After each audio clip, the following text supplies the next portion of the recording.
नमस्कार, स्वराज एक्सप्रेस आप देख रहे हैं और मैं हूं आपके साथ काजल दुबे। बुलेटिन की शुरुआत करेंगे कुछ खास खबर के साथ। सीएम योगी आदित्यनाथ ने मुजफ्फरनगर में रोजगार मेले का शुभारंभ करते हुए युवाओं को नियुक्ति पत्र दिया। इस दौरान उन्होंने समाजवादी पार्टी और अखिलेश यादव पर जमकर निशाना साधते हुए कहा कि सपा सरकार में सिर्फ गुंडागर्दी थी। समाजवादी पार्टी का मॉडल वही है जो आपने कन्नौज में नवा ब्रांड देखा है। जब कार्रवाई होती है तो समाजवादी पार्टी के मुखिया बड़ी बेशर्मी से उन कर्मियों के साथ खड़े होते हुए दिखाई देते हैं। इस कार्यक्रम में सीएम योगी ने यह भी कहा कि युवाओं के भविष्य से खिलवाड़ नहीं होने देंगे। पहले मुजफ्फरनगर में दंगे होते थे, आज मुजफ्फरनगर को नई पहचान मिली है। यूपी में तेज रफ्तार से विकास हो रहा है। उत्तर प्रदेश में रोजगार की कमी नहीं है।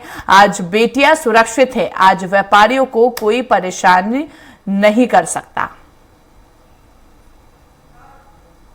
साथ किस प्रकार का व्यवहार कर रहा है, कैसे वहां उनकी पार्टी का नेता मोइन खान अयोध्या में एक निषाद बेटी के साथ किस प्रकार का व्यवहार करता है और कैसे इनके द्वारा लखनऊ में इनके नेताओं के द्वारा लखनऊ में एक बेटी के साथ दुर्व्यवहार करने का दुस्साहस किया जाता है और जब उस पर कार्रवाई होती है तो समाजवादी पार्टी के मुखिया बड़ी बेशर्मी के साथ उन दुष्कर्मियों के साथ खड़े होते हुए दिखाई देते हैं।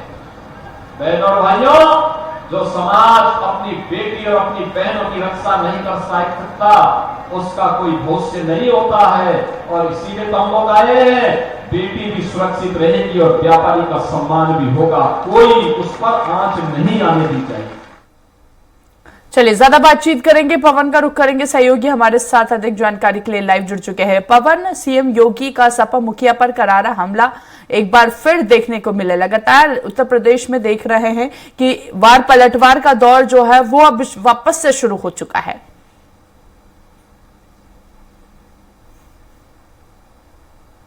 उत्तर प्रदेश जो राजनीति का एक बड़ा अखाड़ा है, चूंकि माना जाता है कि उत्तर प्रदेश की राजनीति कहीं न कहीं दिल्ली को भी प्रभावित करती है।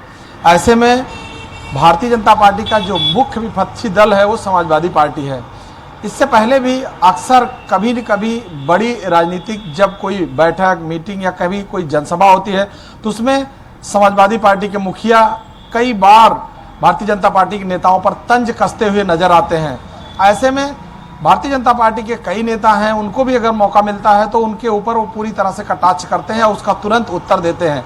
अभी मुख्यमंत्री के जो कार्यक्रम थे अभी कल मुजफ्फरनगर में, वहाँ पर एक रोजगार मेले का उद्घाटन किया मुख्यमंत्री ने और वहाँ युवाओं को जो रोजगार देने की जो बात थी वहाँ पर वो उनको नियुक्ति पत्र वितरित कर रहे थे। उसी के तहत इन्होंने संबोधन में कहा कि सपा मुखिया जिस तरह से राजनीति कर रहे हैं, उन्होंने कन्नौज की घटना, नाबाब सिंह यादव की घटना का जिक्र करते हुए कहा कि जो समाजवादी पार्टी के शीर्ष नेतृत्व है, जब ऐसे लोगों के साथ खड़े होंगे जो समाज में विभत्स घटनाओं का अंजाम देंगे जिसका समाज पे सबसे बुरा असर पड़ता है, ऐसे में उन्होंने बड़ा तंज कसा। चूँकि इससे पहले भी मुख्यमंत्री योगी आदित्यनाथ ने शिवपाल यादव पे और समाजवादी पार्टी पे कई ऐसे कटाक्ष किए थे जिसको लेकर के कई बार चर्चा का विषय बना रहा। इसमें ये जो उन्होंने तंज कसा ये बड़ा तंज था, चूँकि कन्नौज की ये घटना बड़ी घटना थी जिसका वीडियो वायरल हुआ था और वहाँ पर पुलिस ने उनको 112 डायल करने के बाद रंगे हाथों पकड़ा था, जिसके बावजूद सपा मुखिया ने कहा कि यह राजनीतिक षड्यंत्र है। ऐसे में भारतीय जनता पार्टी का जो अपना दलील है वो सबसे बड़ी बात है कि यहाँ उत्तर प्रदेश में जब से 2017 के बाद से जब से योगी सरकार आई है उसके बाद से बेटियां सुरक्षित हैं, समाज में पूरी तरह से सौहार्द का माहौल है। मुजफ्फरनगर में तब से दंगे नहीं हुए। योगी आदित्यनाथ का कहना है कि जो दंगा करते थे वो अब दंगे के नाम से दूर हो जाते हैं। तो जाहिर सी बात है कि समाज में बहुत सारी ऐसी चीज़ें हैं जिससे समाज बनता भी है और बिगड़ता भी है। अगर सामाजिक स्थितियों को सुधारना है तो समाज में पहले स्वयं को या समाज को जो गंदा कर रहे हैं उनको हटा के उनको सुधार के ही समाज को सुधारा जा सकता है। ऐसे में योगी आदित्यनाथ ने जो तंज कसा है वो काफ़ी बड़ा तंज है। जी बिल्कुल पवन, कहीं ना कहीं हम देख रहे हैं कि बीजेपी पर, युवाओं पर भी फोकस कर रही है बीजेपी लगातार। ऐसे में आगामी दिनों में क्या लगता है कितना फायदा मिलता हुआ बीजेपी को नजर आएगा? बिल्कुल काजल, देखिए सबसे बड़ी बात है कि 2024 के पार्लियामेंट्री चुनाव के बाद भारतीय जनता पार्टी शीर्ष नेतृत्व और उत्तर प्रदेश का संगठन और सरकार, ये सभी लोग इस बात को लेकर के सकते में है कि आखिरकार इतना करने के बावजूद भी किस तरह का परिणाम आ रहा है, वो बिल्कुल चिंतनीय है। इसको लेके अभी हाल में 2 से 3 बैठकें हो चुकी हैं। इसके अलावा संघ के भी कई ऐसे बड़े पदाधिकारी यहाँ उत्तर प्रदेश में मीटिंग और बैठक कर चुके हैं, सिर्फ इस बात को लेकर के कि इसमें क्या कमियां रह गई, जमीन पे क्या समस्याएं हैं जिसको सुधारा जा सकता है।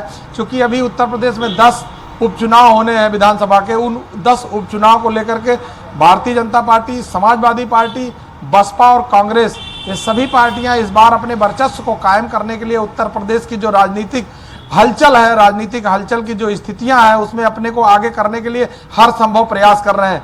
क्योंकि समाजवादी पार्टी का जिस तरह से उत्तर प्रदेश में चुनाव परिणाम आए हैं, उसके बाद से पार्टी और पार्टी के कार्यकर्ताओं का हौसला काफ़ी बुलंद है, वो उत्साह से लबरेज हैं। ऐसे में उनको लगता है कि इस उपचुनाव में हम काफ़ी हद तक इसमें सफलता हासिल कर पाएंगे। चूँकि ये जो 10 उपचुनाव है, इस उपचुनाव के बाद पार्लियामेंट्री चुनाव जो हुआ था उसका रिजल्ट और ये 10 उपचुनाव के बाद जो रिजल्ट आएंगे, ये कहीं न कहीं 2027 के रिजल्ट को प्रभावित करेंगे।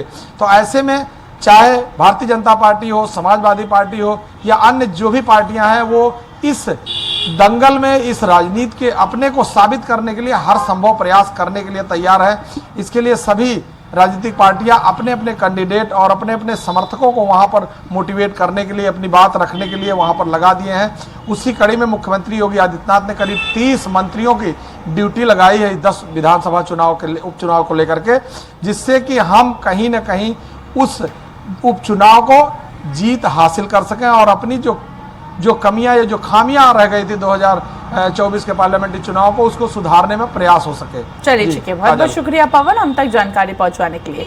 तो देखिए, मुजफ्फरनगर में रोजगार मेले का शुभारंभ करते हुए नजर आए सीएम योगी आदित्यनाथ, और ऐसे में इस दौरान उन्होंने जनता को संबोधित किया और जनता को संबोधित करते हुए कहीं ना कहीं समाजवादी पार्टी पर भी तंज कसते हुए आए।